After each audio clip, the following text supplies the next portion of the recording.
저희들이 이제 마태복음 7장 마지막 부분을 오늘은 같이 나누고 그 다음에 그러니까 잠깐 종강하고 그 다음에 다시 시작하려고 합니다. 한번 복습해 보려고 그래요.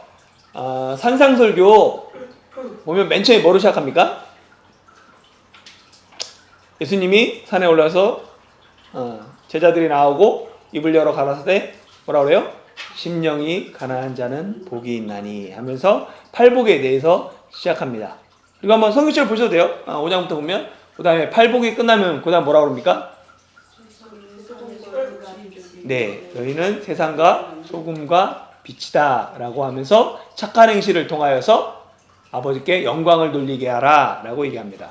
그럼 우리가 착한 행실이 무엇이냐 라고 했을 때 몇 가지 생각하는 것들이 있게 되죠. 그러면서 실제적으로 구체적으로 삶의 원칙들에 대해서 예수님께서 말씀하십니다.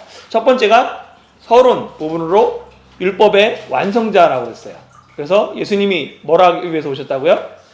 율법이나 선지자를 폐하러 온 것이 아니라 완성시키기 위해서 오셨다라고 이야기합니다. 그러면서 실제로 이제 율법 완성의 신뢰 6가지였었죠. 어떤 거였었죠? 살인하지 말라. 내 형제에 대해서 노하거나 나가라고 하는 자마다 살인한 자다라고 얘기하고, 두 번째는요, 네, 간음하지 말라. 내 마음에 보는 것만으로도, 음욕을 품고 보는 것만으로도 간음한 것이다. 세 번째는요, 이혼하지 말라.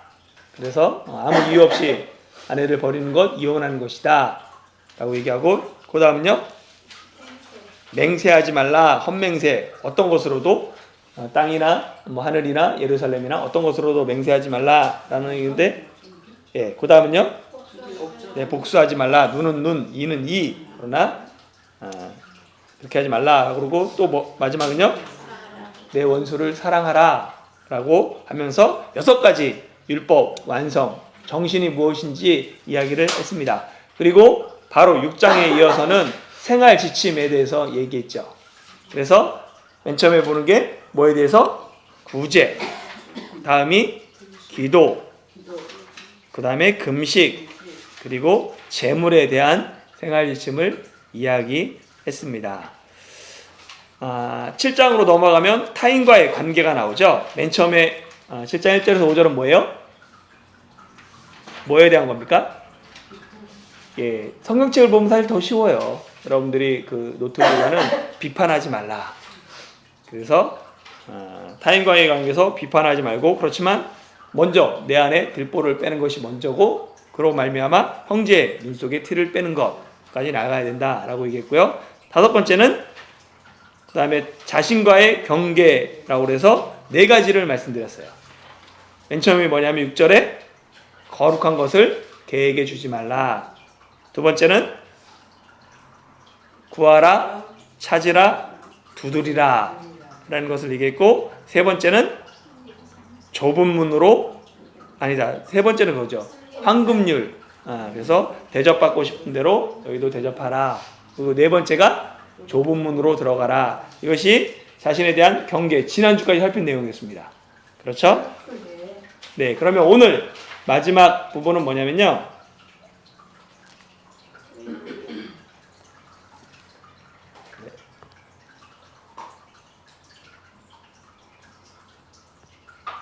예, 교회에 대한 경계와 결론입니다. 그래서 마태복음 7장 15절에서 27절까지의 말씀인데요.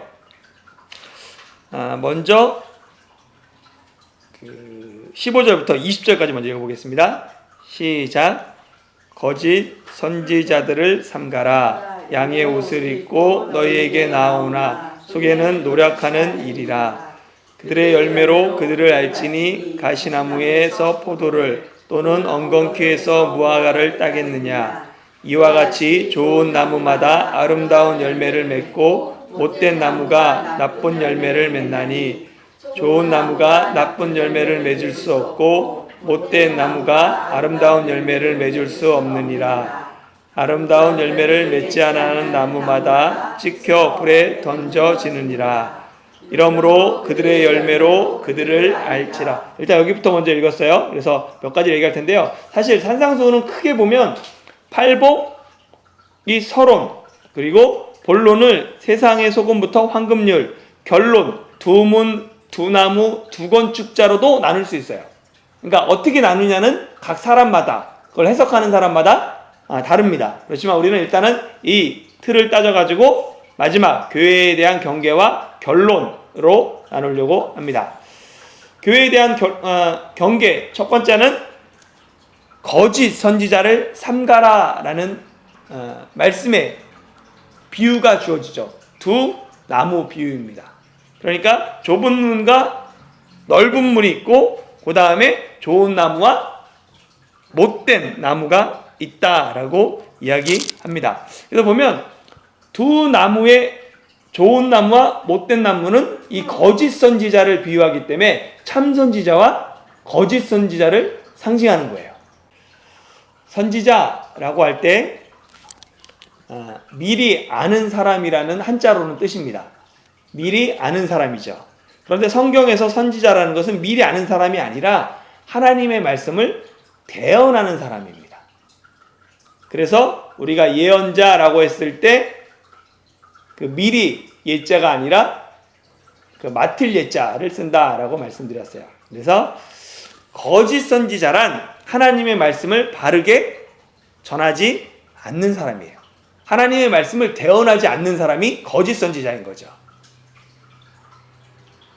그러면 왜 하나님의 말씀을 바르게 전하지 않을까요? 왜 거짓 선지자가 될까요? 생각해 보신 적 있어요? 예를 들어서 지금 한국에서 큰 이슈가 되고 있는 정강훈이라는 분이 계시죠. 그분이 한쪽에서는 정말로 참 선지자다라고 얘기를 하고 한쪽에서는 거짓 선지자다라고 얘기를 해요. 여러분들 어떻게 생각하세요? 각자의 나름대로 판단이 있겠죠. 거짓 선지자라고 하는 이유가 있을 거고 참 선지자라고 하는 이유가 있을 거예요. 그래서 되게 이렇게 추종하고 정말로 애국자고 하나님의 마지막 시대에 사는 사람이다라고 말하는 사람들도 있고요. 꼭 들어야 된다 이렇게 말하는 사람도 있고, 이거는 오히려 교회를 무너뜨리고 정말로 거짓 선지자로서 오히려 하나님의 영광을 드러내지 않는다라고 말하는 사람들이 있어요. 그러면 여러분들의 생각은, 여러분들의 판단은 무엇인가요? 그리고 우리가 그것들을 어떻게 받아들여야 할까요? 하나님 말씀을 바르게 전하지 않는 거짓 선지자의 이유가 두 가지가 있어요. 하나는 뭐냐면 그들에게 하나님의 말씀이 임하지 않았기 때문에 그냥 자기 생각이나 거짓을 얘기하는 거예요. 하나님의 말씀이 임해야지 그걸 대언하잖아요. 근데 하나님의 말씀이 그들 안에 없기 때문에 그런 거죠. 또 하나는 거짓을 말하는 것이 자기에게 이익이 되기 때문에 거짓 선지자가 되는 겁니다. 그걸 통해서 자기의 이익들을 챙긴다는 거예요. 그러면 이 두 가지를 봤을 때 금방 말씀드렸던 것처럼 그렇게 거짓 선지자다, 참 선지자다라고 했을 때 조금은 알게 되는 것 같아요. 과연 그 사람이 참된 사람인가 거짓된 사람인가 라는 것들을 조금은 판단하게 됩니다. 그리고 성경은 뭐라 하냐면 거짓 선지자들의 특징이 몇 가지 나와요. 예레미야 8장 11절 12절 한번 찾아서 읽어볼까요? 네, 그들이 딸 내 백성의 상처를 가볍게 여기면서 말하기를 평강하다 평강하다 하나 평강이 없도다. 그들이 가증한 일을 행하는데 부끄러워하느냐? 아니라 조금도 부끄러워하지 않을 뿐 아니라 얼굴도 붉어지지 아니하였으니라. 그러므로 그들이 엎드러질 자와 함께 엎드러질 것이라. 내가 그들을 벌할 때에 그들이 거꾸로 여호와의 말씀이니라. 여기에 보면 두 가지 특징이 나옵니다. 하나는 뭐냐면 뭘 얘기해요? 철저하게 평강을 이야기합니다. 평강하다 평강하다 다 잘 될 것이다 라고 말하죠. 그리고 또 하나의 특징이 있어요. 뭐냐면 거짓을 행하고도 부끄러워하지 않아요. 가증한 일을 행하고도 조금도 부끄러워하지 않습니다. 얼굴이 붉어지지 않아요. 부끄러움을 몰라요. 정체적인 거는 개인의 그거죠. 개인의 판단이고 개인의 그 성향이고 그건 옳고 그런 게 없어요. 보수를 지지하든 진보를 지도하든 그건 상관없어요. 근데 문제는 교회가 하나님의 말씀에서 그걸 이용한다는 거죠. 그거를 이용하고 그러니까 그거를 자꾸만 그러면서 나는 그러니까 하나님 앞에 서 있는 참 선지자처럼 얘기하는데 제가 볼 때는 그게 참 선지자가 아니라는 거죠. 그래서 그것들을 우리는 분별해야 된다는 거예요. 예, 거짓 선지자 특징이 언제나 평강을 얘기하고 또 하나는 거짓을 행하고도 부끄러워하지 않는다라는 특징입니다. 그런데 보면 심판 경고와 평강 예언 사이에 백성의 선택은 언제나 좋은 소리하는 평강을 전하는 선지자라는 거예요. 그러니까 한쪽에서는 심판을 경고해 이렇게 하면 안 된다. 한쪽에서는 잘 될 것이다 라고 했을 때 백성들이 선택하는 선지자는 거짓 선지자라는 거죠. 왜냐하면 백성들이 원하는 것은 하나님의 말씀이 아닌 자신이 듣고 싶은 말이기 때문에 그래요. 그러니까 이게 사실은 대단히 중요합니다. 내가 하나님 말씀이라 생각하지만 잘 보면 우리가 원하는 거, 은혜 받았다, 좋아한다 할 때 대부분 뭐냐면 자신이 듣고 싶은 말이라는 거예요. 그것들을 그 사람이 원하는 말, 그 사람이 듣고 싶은 말을 자꾸만 하면서 미혹하는 거죠. 그 사람은 거짓 선지자인 거예요. 나는 주로 어떤 설교에 은혜를 받는가? 여러분도 한번 생각해 보세요. 내가 주로 은혜 받는 설교는 어떤가요? 이거를 그대로 적용해서 만약에 우리 교회에서 은혜 받았어요. 그런데 그게 생각해 봐야 돼요. 하나님의 말씀인지 자신이 듣고 싶은 말인지. 이게 정치적인 걸 수도 있고 그 다음에 사업적인 걸 수도 있고 가정의 문제일 수도 있고 다 있어요. 그런데 그 말씀이 정말 하나님의 말씀인가? 아니면 내가 듣고 싶었던 말인가? 라는 것들을 판단해 봐야 합니다. 그리고 계속해서 점검해야 되는 거죠. 그렇지 않으면 나중에 목회자도 뭐가 돼요? 무당처럼 되는 거예요.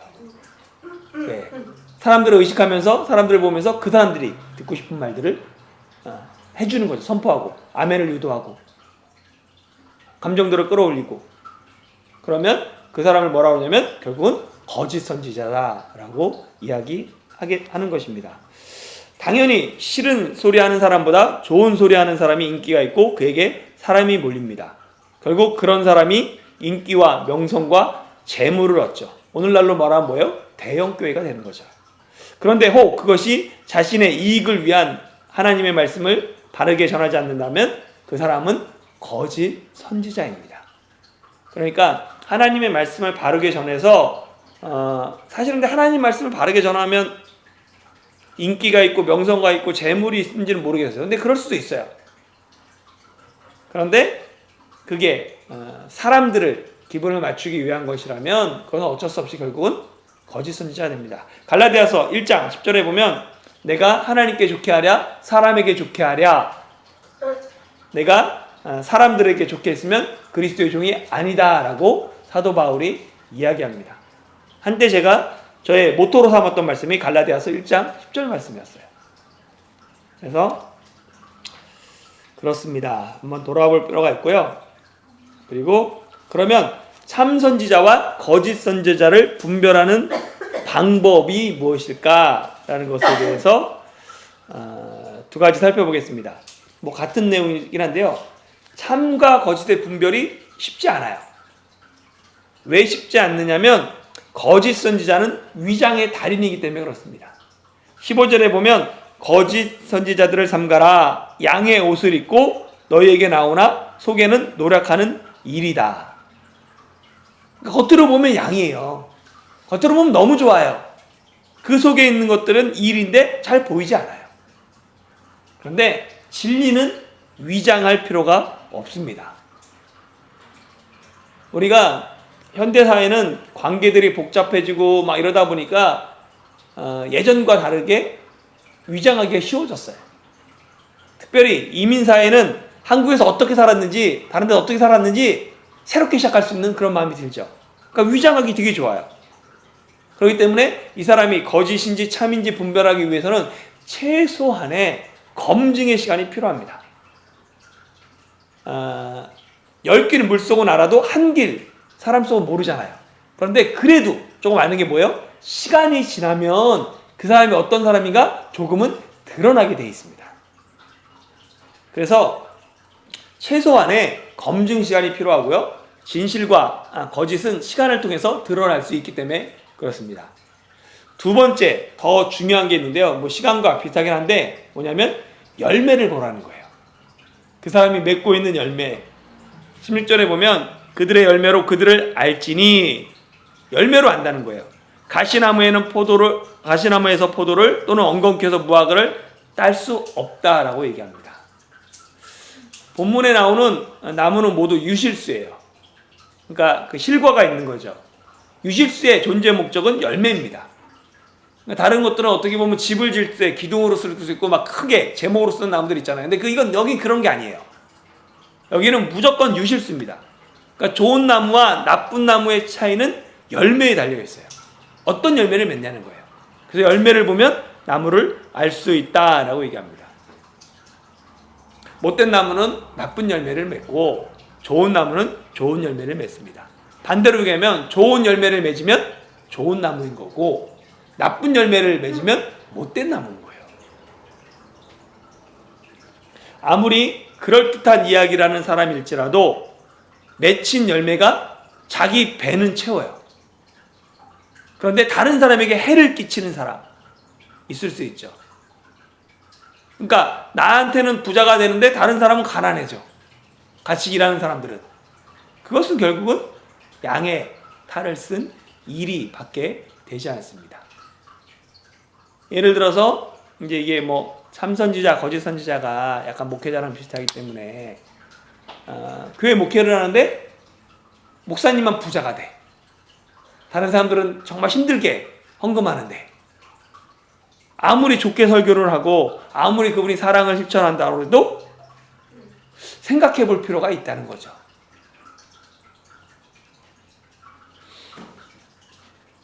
그래서 우리는 예수님 안에 있으면 열매를 맺게 됩니다.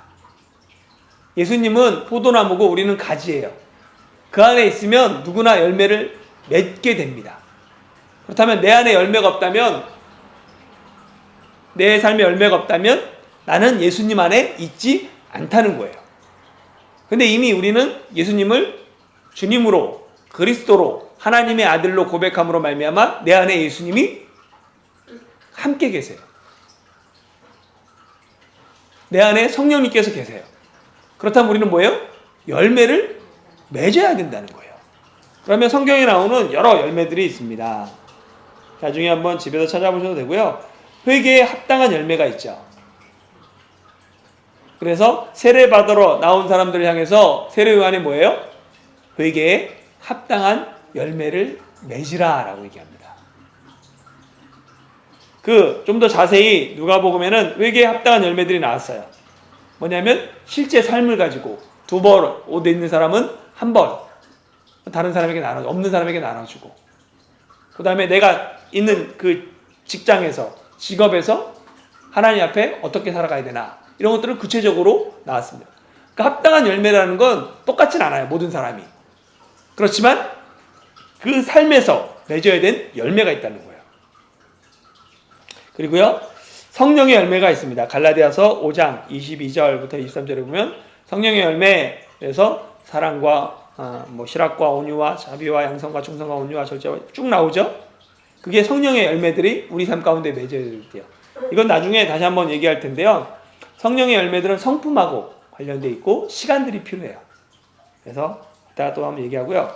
전도의 열매가 있습니다. 그래서 사도 바울이 로마서 16장에서 사람들 이렇게 안부하면서 그 사람이 나의 삶의 전도의 열매다라고 얘기를 하고, 빛의 열매들이 있습니다. 에베소서 5장 9절에 보면 빛의 자녀들은 빛의 열매를 맺는다라고 얘기합니다. 빌립보서 1장 11절에서는 의의 열매가 있고, 골로새서 1장 10절은 선한 열매 얘기하고요. 히브리서 12장 11절에서는 평강의 열매를 얘기합니다. 그리고 히브리서 13장 15절에서는 입술의 열매. 그래서 여러 가지 열매들을 맺게 됩니다. 이것은 우리가 예수님 안에 있다는 증거로인 거예요. 그리고 예수님이 안에 있으면 반드시 맺어야 되는 열매들입니다. 못된 나무 최후의 그 마지막 모습은 심판입니다. 그래서 19절 20절에 보면 아름다운 열매를 맺지 아니하는 나무마다 찍혀 불에 던져지느니라 라고 합니다. 그러면 내 삶은 어떤 열매를 맺고 있습니까? 내 삶의 열매가 하나님께 영광을 돌리는가? 아니면 하나님의 이름을 부끄럽게 하는가? 한번 살펴볼 필요가 있어요. 내 삶에 어떤 열매들이 있는지, 그 열매를 통하여서 하나님 앞에 잘했다, 충성되었다 라고 칭찬받는 그런 열매인지, 아니면 하나님을 부끄럽게 하는 그런 열매인가 한번 돌아볼 필요가 있습니다. 이제 마지막 결론적으로 좀 다가오고 있는데요. 산상설교의 주제 천국입니다. 하나님 나라예요. 그래서 시작 자체가 심령이 가난한 자는 복이 있나니 천국이 그들의 것입니다 라고 선언하고 선포하고 시작했습니다. 그리고 팔복은 어떻게 하면 천국에 들어가는지, 어떤 사람이 가는지, 그래서 어떻게가 아닌 doing이 아닌 being이 먼저다, 그런 존재가 먼저다 라는 것들을 얘기합니다. 그리고 이거는 그냥 존재에서 끝나고 삶이 변화되지 않는 거는 또 아닌 거예요. 내 존재가 바뀌었으면 그런 삶으로 이어져야 되는 거예요. doing으로 이어져야 되는 거예요. 그래서 보면 산상설교를 한 편의 설교로 한번 생각해 보세요. 5장부터 7장을 쭉 설교를 하면 맨 처음에 심령이 가난한 자는 복이 있나니 천국이 그들의 것입니다 라고 선언하고 시작했어요. 그리고 어떤 삶을 살아야 되는지 3대에 대해서 쭉 나와요. 그러면서 마지막 결론으로 다시 한번 얘기해요. 어떤 사람이 천국에 들어갔느냐 했을 때 그 맨 처음에 사람들이 묻잖아요. 천국에 어떤 사람이 들어가? 심령이 가난한 사람? 그리고 마지막 7장 21절 한번 읽어볼까요? 시작. 나더러 주여 주여 하는 자마다 다 천국에 들어갈 것이 아니요 다만 하늘에 계신 내 아버지의 뜻대로 행하는 자라야 들어가리라. 어떤 사람이 천국에 들어가냐면 아버지의 뜻대로 행하는 사람이 간다. 맨 처음에는 뭐였어요? 존재를 얘기했어요. 마지막은 뭘 얘기해요? 행함을 얘기하죠. 뜻대로 뭐 해야 돼요? 행해야 되는 거예요. 그러니까 우리가 이 존재가 됐다면 그 존재는 당연히 행함에 영향을 미쳐야 됩니다. 근데 우리가 존재가 바뀌었는데 삶이 그대로예요. 그러면 뭔가 문제가 있는 거죠. 하늘에 계신 내 아버지의 뜻대로 행하는 자가 천국에 들어간다는 말은 열매를 통해 판단하는 말씀과 동일한 거죠. 열매를 통해 알겠다. 맺혀지는 걸 통해서 알겠다. 그러니까 네가 이제 변화되었다면, 네가 이제 좋은 나무가 되었다면 아름다운 열매, 좋은 열매 맺는 것 통해서 내 아버지의 뜻대로 행하는구나 라는 것들을 알게 된다는 거예요. 종교개혁 500년이 지나면서 개신교 안에 구원이 공식화되었습니다. 이 구원에 대한 바른 이해가 필요한 시대예요. 사실 이 얘기를 꺼내는 순간에 이단 시비가 붙어요. 사실은 개신교 안에는 그만큼. 왜냐하면 종교개혁 500년 전에는 로마 카톨릭이 구원받으려면 어떻게 구원받았어요? 예수님만으로 구원받는다 했을 때 그래 예수님만으로 받아. 그러나 플러스 알파를 얘기했습니다. 선을 행해야지. 아니면 헌금을 많이 해야지. 이런 식으로 얘기를 했어요. 그러니까 강조점이 선을 행하는 것, 변화되어야지. 이것들을 강조했던 거예요. 그게 어떻게 돼요? 변화되는 게 실제 삶으로 나타나야지. 네 삶 가운데 면죄부 팔고, 그 다음에 성전을 짓고, 그 다음에 네가 다른 사람을 불쌍히 여기고, 이런 것들이 중요시된 거예요. 그러니까 이 구원이 예수님만으로가 너무 약했어요. 그래서 종교개혁을 통해서 아니다, 믿음만으로 되는 거다, 행위가 아니라, 이걸 강조했죠. 500년이 지났어요. 지금 구원은 어떻게 받아요?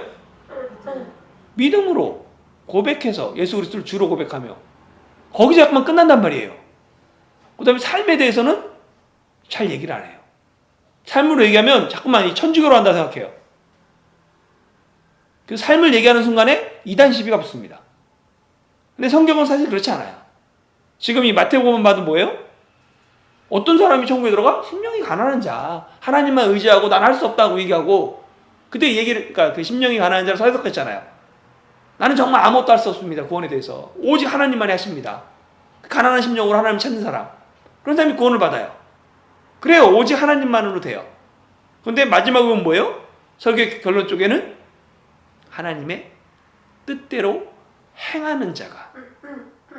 그러니까 존재가 변화되었으면 이제 그 삶도 행위도 변화로 되어야 된다라고 얘기하는 거예요. 이게 분리되지 않습니다. 우선순위는 있지만 이게 분리되는 순간에 우리는 대단히 이원론적 세계에 살게 돼요. 그렇기 때문에 구원에 대한 바른 이해가 필요한 시대입니다.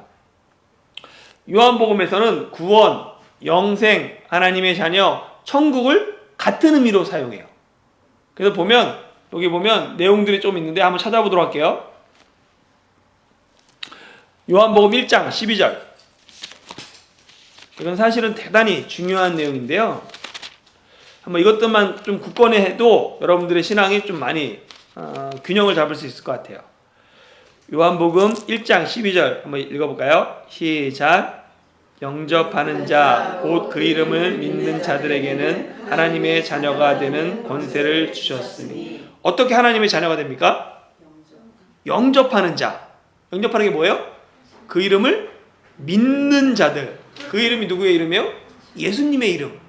예수님의 이름을 믿고 예수님의 이름을 영접하는 사람이 뭐가 돼요? 하나님의 자녀가 됩니다. 그 사람이 구원을 받아요. 그 사람이 영생을 받아요. 그 사람이 천국에 들어가요. 같은 내용이죠? 3장 36절.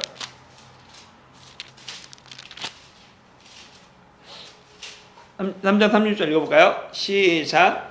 아들을 믿는 자에게는 영생이 있고 아들에게 순종하지 아니하는 자는 영생을 보지 못하고 도리어 하나님의 진노가 그 위에 머물러 있느니라.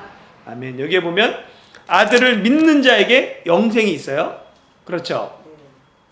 아들을 믿는 자, 아들 누구예요? 예수님을 믿는 자에게 영생이 똑같잖아요. 예수님을 믿는 자에게 구원받아요. 예수님의 이름을 믿는 자에게 하나님의 자녀가 돼요. 예수님의 이름을 믿는 자에게 천국이 보장돼요. 그렇죠? 그러면 그 다음에 뭐예요? 아들에게 순종하지 않은 자는 영생을 보지 못하고 도리어 심판을 받아요. 진노를 받아요. 보세요. 영생을 받지 못하는 사람은 앞에 구절을 생각하면 아들을 믿지 않는 자죠. 믿지 않는 자는 심판을 받아요. 그렇게 써야지 정상이잖아요. 그런데 뭐라고 써있어요? 순종하지 아니하는. 그러니까 믿음하고 순종이 뭐라는 거예요? 같다는 얘기예요. 내가 믿는다고 하면서 순종하지 않으면 진노가 있어요. 하나님의 진노가. 영생을 얻지 못해요. 천국에 들어가지 못해요. 구원받지 못해요.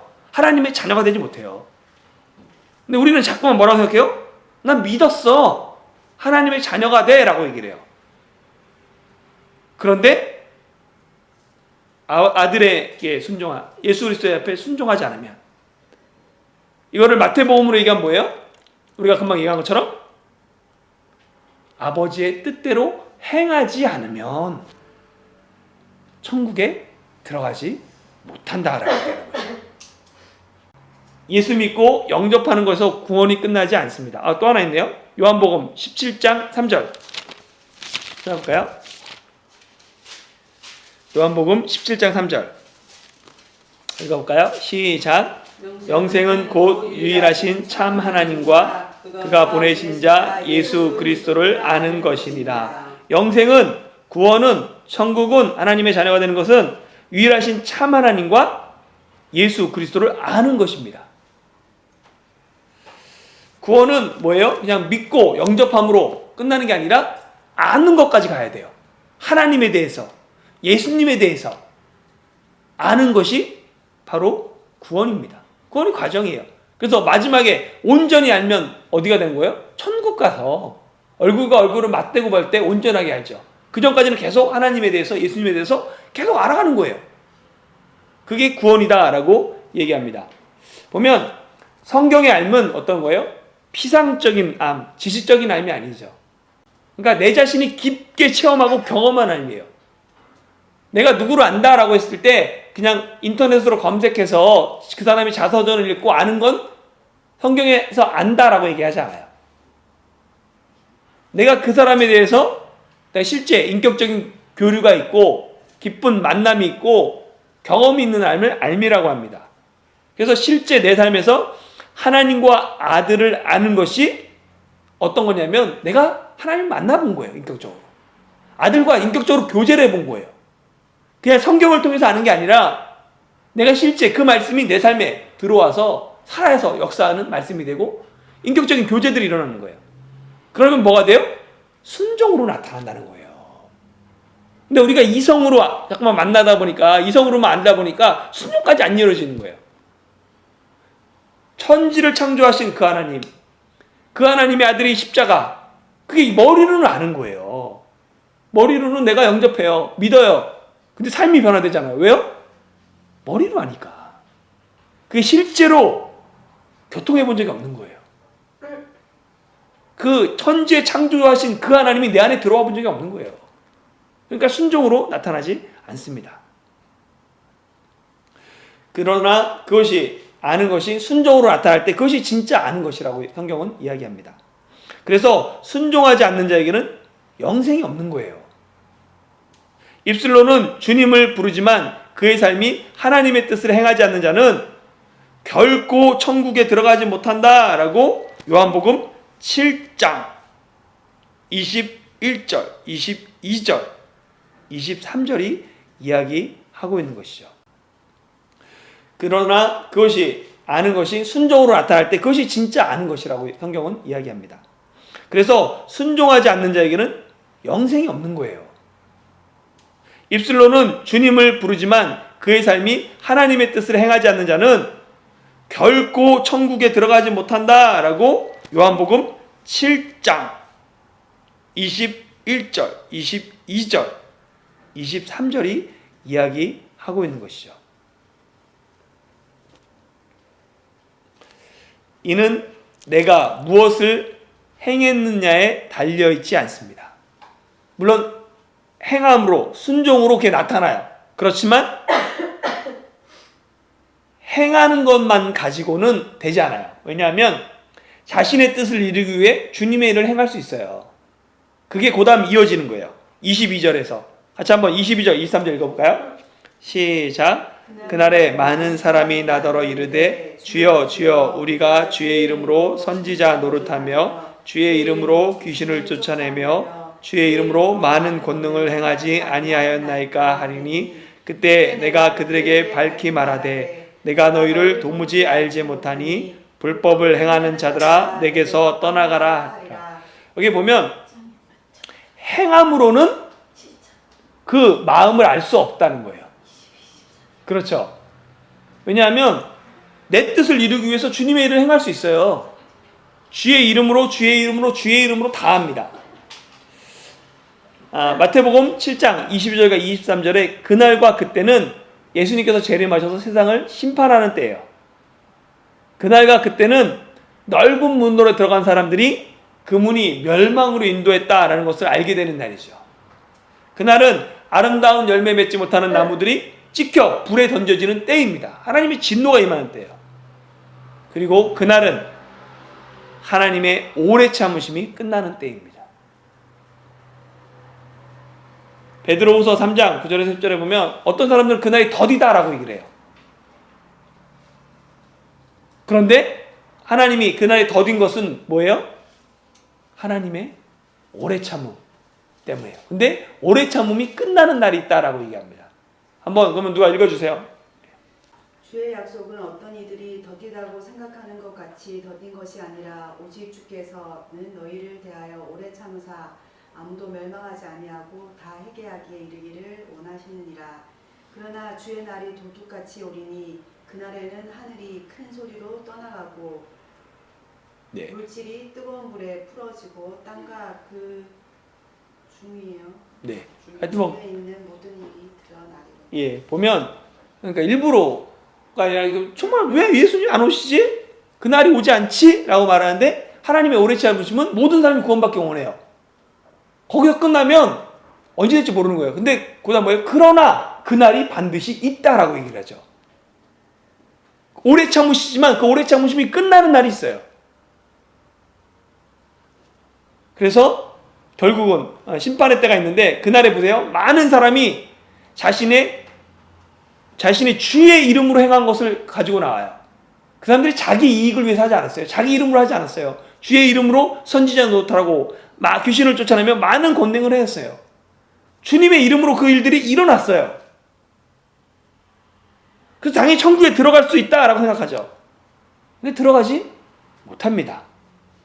주님 앞에 내가 무엇을 했느냐 중요한 것이 아니에요. 내가 많은 사람에게 인도했다 중요하지 않아요.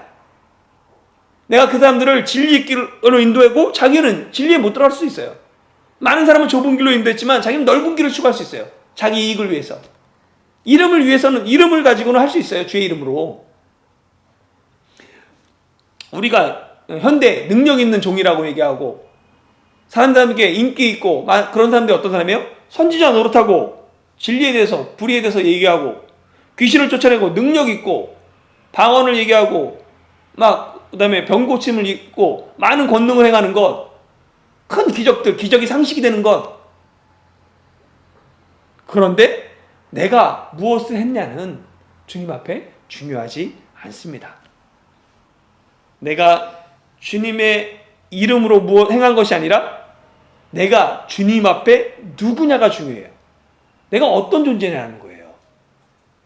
이게 빙이죠. 이게 먼저가 돼야 돼요. 근데 이 빙이 doing으로 연결되면서 뭐가 강조되냐면 doing이 그 다음에 이런 게 약간 강조되는 거예요. 이걸 잊어버리면 천국에 못 들어갑니다. 구원이 너무 어렵게 느껴지는 거예요 지금. 일단은 구원은 구주 주신 선물이 아닌가요? 구원을 어렵게 여기는 건 좋은 현상이라 생각해요. 왜냐하면 사도 바울이 두렵고 떨림으로 너희 구원을 이루라 라고 얘기를 해요. 성경에 보면 두렵고 떨림으로 너희 구원을 이루라 라는 게 그냥 믿음에서 끝나면 두렵고 떨림으로 이루라 라고 할 필요 없어요. 기쁨과 즐거움으로 구원을 이루었다 라고 얘기를 해야죠. 근데 그게 아니라 우리 구원은 마지막 날까지 그날과 그때가 올 때까지 모르는 거예요. 그래서 우리가 구원을 받았어요. 그 구원을 경주를 하면서 나는 날마다 죽고 그런 식으로 가치관이 조금씩 바뀌고 삶이 바뀌면서 이루어가는 거죠. 근데 구원을 다 이루지 못해요. 이 땅에서. 그런데 그렇게 고민하고 쉽게 얻어지는 것 아니다라는 것만 알아도 돼요. 왜냐하면 구원은 은혜로 받아요. 나의 행위가 아니에요. 근데 그 은혜가 나는 너무 쉽게 얻어진 것처럼 보여요. 그런데 누가 죽었냐면 하나님의 아들이 죽으셨어요. 그게 쉬운 게 아니잖아요. 그러니까 내가 저 사람을 구원하기 위해서 내 아들을 십자가에 고통스럽게 죽이는 거예요. 그게 보통 하나님 입장에서 쉬운 게 아니잖아요. 그 마음을 알면 우리가 구원을 이렇게 쉽게 받은 것처럼 생각할 수가 없어요. 그러니까 그 입장을 바꿔서 생각해봐도 그다음에 하나님이라는 분이 날 위해서 죽었다는 것 그 자체가 그렇게 쉬운 게 아니거든요. 그렇기 때문에 우리가 이게 구원이 너무 값진 거구나, 너무 소중한 거구나, 이것만 알아도 값싼 구원에서 벗어날 수 있어요. 구원을 너무 값싸게 생각하거든요. 근데 일단은 그래서 어려운 거구나 이게.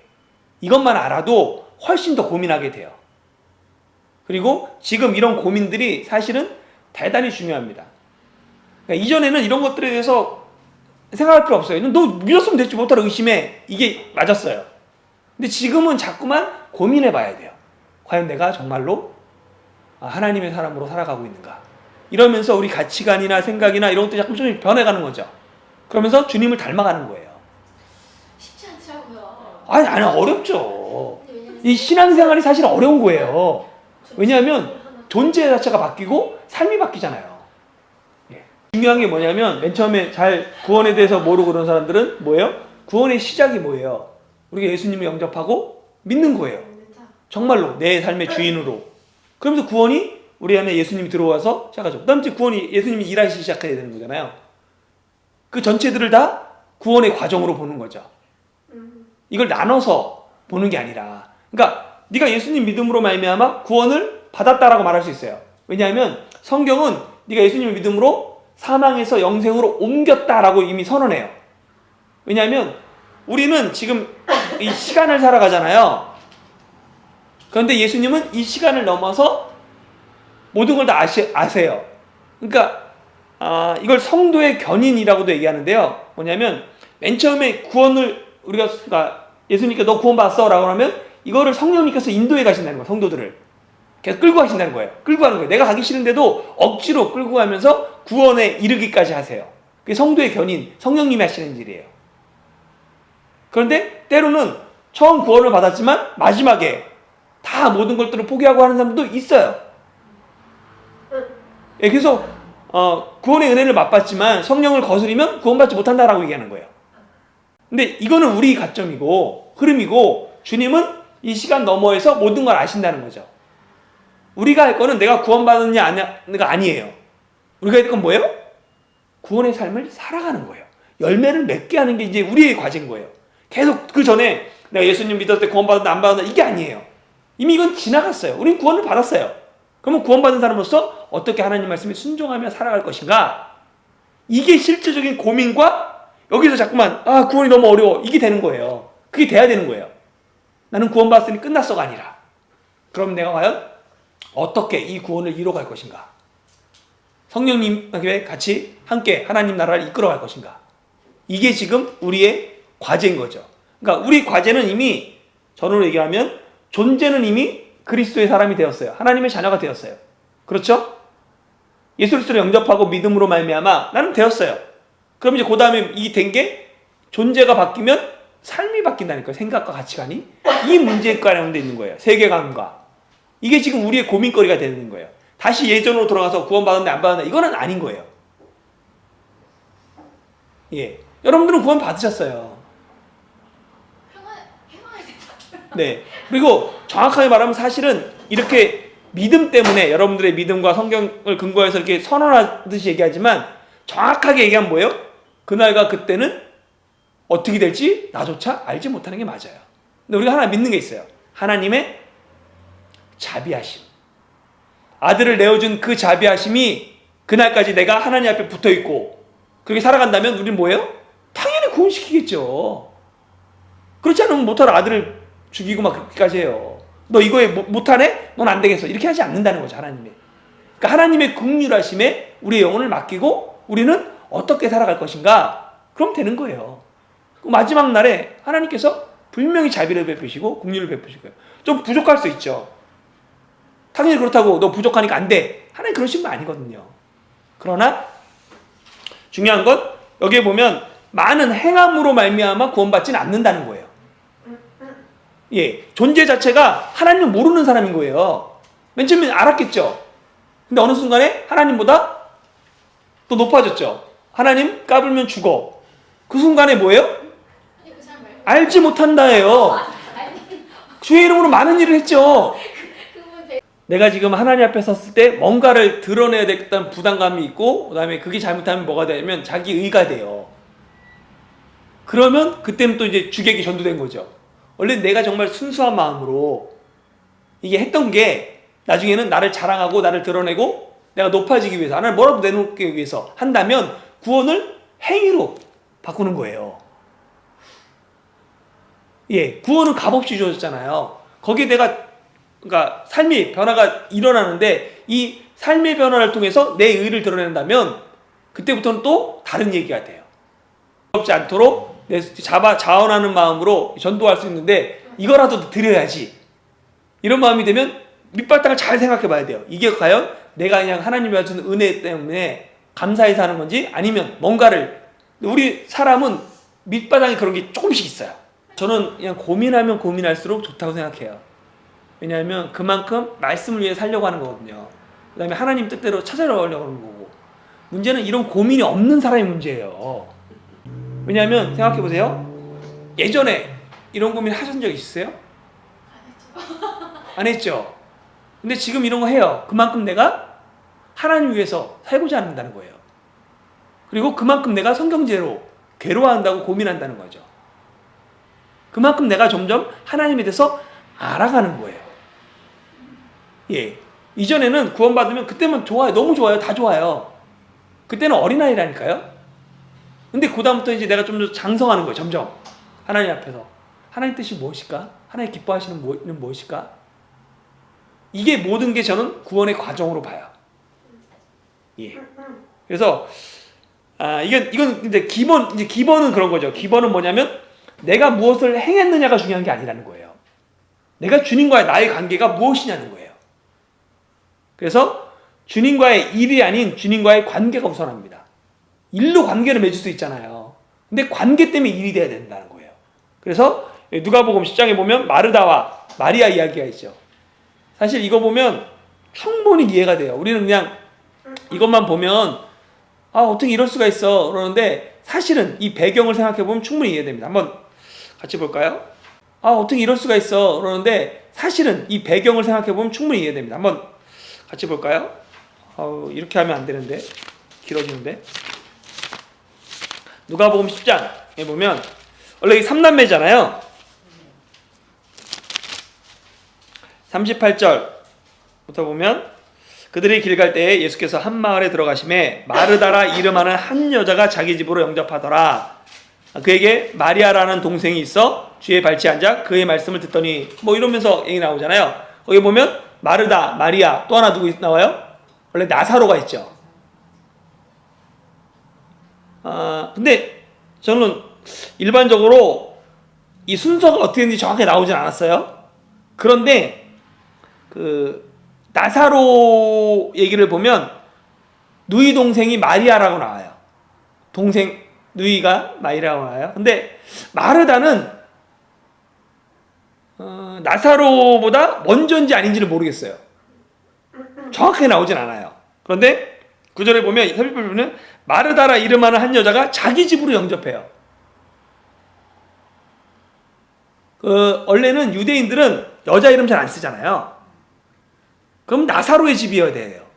그게 아니면 이 사람들의 부모의 집이어야 되는 거예요. 원래 대부분에서 자기를 나타낼 때 누구의 아들, 누구의 딸 이런 식으로 나오잖아요.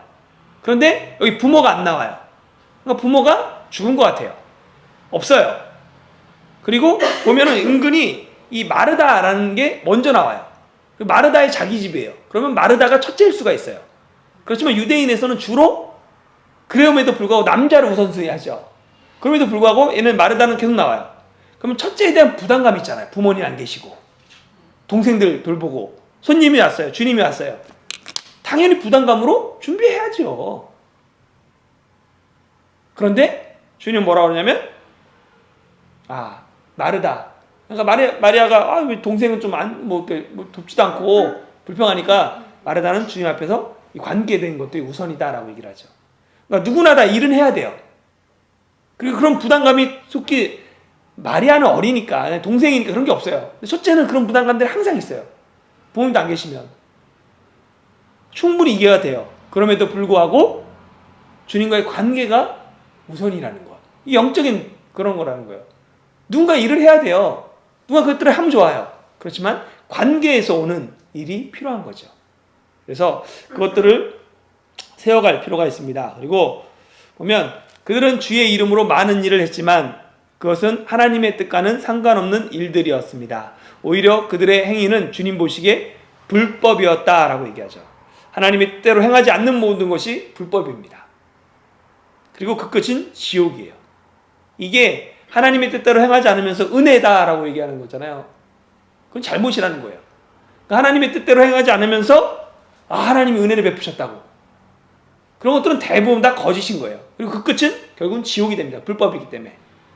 그래서 이런 것들이 생각해 볼 필요가 있고, 천국은 하나님의 뜻을 알고 그 뜻을 행하는 사람이 들어간다. 진정한 믿음과 바른 고백은 삶을 통해 진실성이 증명됩니다. 즉 마음의 동기가 과정을 거쳐 결과로 나타난다. 이게 제가 생각하는 그 구원이라는 거예요. 구원은 마음의 동기, 믿음으로 구원을 받잖아요. 믿으면 어떻게 해야 돼요? 입술로 고백해야죠. 과정을 거쳐야 돼요. 마음만 있는데 고백하지 않아요. 실제로 이 과정이 없어요. 그러면 또 이거 마음이 모르잖아요. 근데 결과로 나타나야 돼요. 그게 삶인 거예요. 열매인 거예요. 이게 전체가 구원입니다. 나한테 진정한 믿음이 있다면 바른 고백이 되고 삶을 통해서 진실성이 드러나야 된다는 거예요. 믿음만 있어요. 고백하지 않아요. 바른 거 아니죠. 믿음이 있고 고백해요. 근데 삶은 이어지지 않아요. 그것도 바른 것이 아니라는 거예요. 반대로 삶만 있어요. 믿음 없어요. 이건 자선이나 다른 거죠. 좋은 사람인 거예요. 근데 이 모든 게 나타나야지 천국에 들어가고 그것이 바로 하나님의 뜻을 알고 그 뜻을 행하는 사람이라는 거예요.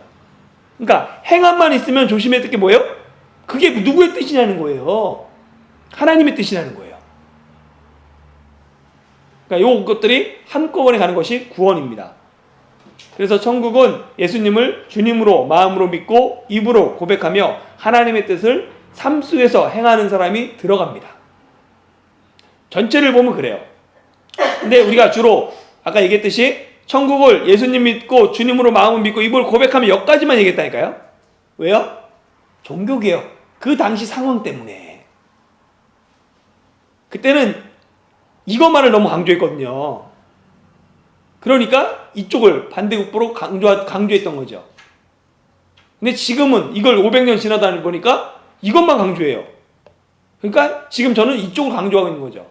근데 이게 또 시간이 지나다 보면 이것만 또 강조하다 보면 뭐가 돼요? 다시 또 이걸 강조해요. 이게 같이 가는 게 그만큼 쉽지 않은 거예요. 예, 저희가 이제 마지막 결론 부분에 왔는데요. 인간은 인격체로 지정의를 모두 가지고 있습니다. 인격이 있다는 것은 지성과 감정과 의지가 있다는 거예요. 즉 사람은 세 가지를 다 가지고 있어요. 그런데 사람에 따라 발달된 부분이 있습니다. 여러분들의 삶을 보면 어떤 사람은 지성이 발달했고 어떤 사람은 감성이 발달했고 어떤 사람은 의지가 발달한 사람이 있어요. 사람마다 신앙생활에서도 중요시하는 게 다릅니다. 성경 공부, 말씀을 중요시하는 사람이 있어요. 어떤 사람은 예배를 중요시하고 예배 분위기, 찬양을 중요시하는 사람이 있어요. 어떤 사람은 실천, 삶, 구제하고 실제로 뭘 하느냐, 교회가 이걸 중요시하는 사람이 있어요. 여러분들 어떻습니까? 교회를 결정할 때 만약에 이사 갔어요. 많은 교회가 있어요. 그러면 어디에 끌려요? 이게 근데 자기가 더 발달한 부분이 있어요. 그래서 지성적인 사람은 성경 공부, 말씀 이걸 제일 중요시하고요. 감성적인 사람은 예배, 분위기, 찬양 이런 걸 중요시해요. 의지적인 사람은 교회가 뭘 행하나 실천적인 부분을 중요시합니다. 이게 사람 따라 다 있습니다. 이는 개인뿐만 아니라 민족성에서도 나타나요. 민족이 갖고 있는 삶 가운데 한민족 하면 정이 많다라고 얘기하죠. 한이 많다라고도 얘기하고 그리고 지적으로도 뛰어난 민족입니다. 한민족이. IQ 테스트 하면 전 세계에서 1, 2위를 다투죠. 지성적으로 뛰어나고 정도 많아요. 그래서 보면 이게 민족의 특성이 있어요. 한국 사람한테. 한국 교회도 이걸 따라 발달했어요. 그래서 맨 처음에 보면 지성 중심의 사경회, 말씀 중심의 사경회가 있었고 그 다음에 감정 중심의 부흥회 이걸 통해서 성장했어요. 한국 교회가. 한국 교회의 약한 부분이 있죠. 뭐요? 의지, 실천. 여기에 약해요. 그러니까 말만 잘하죠. 뜨겁게 자기의 은혜만 받아요. 그 다음에 삶은요? 약해요. 이게 어쩔 수 없는 거예요. 개인뿐만 아니라 민족성의 영향을 우리가 다 받기 때문에 그렇습니다. 한국교회는 성경도 많이 알고 감동도 잘 받아 결단도 잘합니다. 그런데 의지, 실천이 약해요. 말만 잘하고 실천하지 않는 교회의 모습에 세상은 교회와 그리스도인을 조롱합니다. 오늘날 교회가 하나님의 영광을 가리며 교회로 인해 하나님의 이름을 업신여김받는 상황이 된 이유는 다른 거 다 잘하는데 이 의지, 실천이 약하기 때문에 그래요. 작심삼일이 안 되는 거예요. 실천이 약해요. 말만 잘하고 실천하지 않는 교회의 모습에 세상은 교회와 그리스도인을 조롱합니다. 오늘날 교회가 하나님의 영광을 가리며 교회로 인해 하나님의 이름을 업신여김받는 상황이 된 이유는 다른 거 다 잘하는데 이 의지, 실천이 약하기 때문에 그래요. 작심삼일이 안 되는 거예요. 지정이 균형 잡힌 신앙이 필요합니다. 이를 전인적 신앙이라고 불러요. 성경은 이를 성령 충만이라고 얘기합니다. 이 사람들이 잠깐 오해하는데요. 이 성령 충만은 성령의 지정의 사역에 균형 잡힌 상태예요. 성령 하나님께서 왜 인격적이냐면 성령 하나님이 지, 정, 의를 다 갖고 있기 때문에 그래요. 성령이 물건 같은 게 아니에요. 성령 충만이 막 그냥 물 양동이로 부어붓는 그런 게 아닙니다. 보면 성령 하나님께서는 지정의를 다 갖고 계세요. 성령의 지적인 부분이 알에 대한 것입니다. 고린도전서 12장 3절 보면 성령이 아니고는 누구도 그리스도를 주라 하실 수 없다라고 합니다. 그러니까 우리가 예수님이 주님이라고 하는 것, 예수님을 그리스도로 하는 것, 예수님을 하나님의 아들로 하는 것 누가 하는 일이에요? 성령이 하시는 일입니다. 성령이 지적인 사람이에요. 갈라디아서 4장 6절 성령이 아니고는 하나님을 아바 아버지라 부를 수 없어요. 내가 하나님이 아빠가 되신다는 것 어떻게 알아요? 성령의 능력입니다. 성령의 역사예요. 그리고 아까 읽었던 요한복음 17장 3절 참 하나님과 그 아들 예수 그리스도를 아는 것 누구의 역할이에요? 성령의 사역인 거예요. 성령이 지적인 역할인 거죠. 그래서 보면 이게 성령의 역할이고 성령의 정적인 역할들이 은사로 나타납니다. 은사는 고린도 전서 12장에 보면 수직적인 은사들이 있어요. 이게 뭐냐면 방언, 예언, 통변, 병고침 이런 거 신유 이런 것들이 다 수직적 은사가 나타나고 로마서 12장에는 수평적 은사가 나옵니다. 권면, 위로, 가르침, 사랑하는 거 이런 것 그런 게 또 은사로 나타나요. 섬겨주는 거 이런 거. 그러니까 이 수직적인 은사는 하나님과 나와의 관계고 수평적인 은사는 공동체 안에서 지체들의 관계예요. 근데 그것들이 다 은사라고 나옵니다. 그리고 이 모든 은사는 교회의 덕을 세우기 위해서 있어요. 그래서 바울은 반드시 고린도서 12장도 그렇고 로마서 12장도 그렇고 에베소서 4장 거기에 보면 직분들이 나오거든요. 직분들도 은사로 나옵니다. 어떤 이는 사도로, 어떤 사람은 목사로, 교사로 세운 것들이 직분도 그 은사예요. 그런데 모두 다 뭐라 하냐면 반드시 은사와 함께 한 몸에 여러 지체가 있다. 이것을 함께 가르칩니다. 그게 앞에 나오든 뒤에 나오든 너희는 한 몸에 여러 지체다 하면서 은사를 얘기해요. 이게 그러면서 덕을 세우기 위한 거예요. 덕을 세운다라는 헬라어는 집을 세운다라는 것과 같은 얘기입니다. 그러니까 은사는 집을 세우기 위한 거예요. 무슨 집을요? 교회를 세우기 위한 거예요. 하나님의 집을 세우기 위해서 하나님 주신 거예요. 그래서 이런 것들이 다 정적인 성령의 역사들이에요. 나중에 기회가 되면 좀 더 자세히 다루고요. 하나는 의지적인 게 있죠. 성품, 열매들.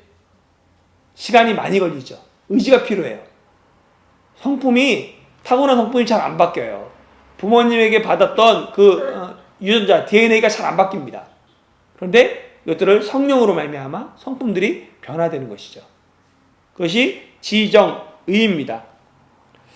성령님은 지정의를 모두 가진 인격적인 분이시며 우리도 지정의를 모두 사용함으로 인격적인 신앙을 해야 합니다. 그래서 그냥 무조건 우리를 뭐 기계나 로봇이나 아니면 막 그런 것이 아니에요.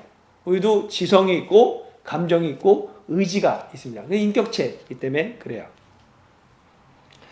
마태복음 7장 24절에서 27절은 산상설교의 최종 결론입니다. 같이 한번 읽어볼까요? 24절에서 27절 시작. 그러므로 누구든지 나의 이 말을 듣고 행하는 자는 그 집을 반석 위에 지은 지혜로운 사람 같으리니 비가 내리고 창수가 나고 바람이 불어 그 집에 부딪히되 무너지지 아니하나니 이는 주초를 반석 위에 놓은 까닭이요 나의 이 말을 듣고 행하지 아니하는 자는 그 집을 모래 위에 지은 어리석은 사람 같으리니 비가 내리고 창수가 나고 바람이 불어 그 집에 부딪힘에 무너져 그 무너짐이 심하니라. 모든 사람은 넓은 문과 좁은 문, 좋은 나무와 못된 나무, 지혜로운 사람과 어리석은 사람 중에 하나를 선택해야 합니다. 그리고 이게 왜 최종적인 결론이냐면 마지막에 그러므로 하면서 마지막 결론을 얘기하고 있어요. 근데 이 차이점이 있습니다.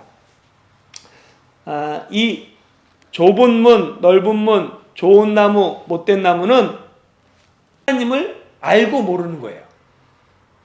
좋은 나무와 못된 나무, 지혜로운 사람과 어리석은 사람 중에 하나를 선택해야 합니다.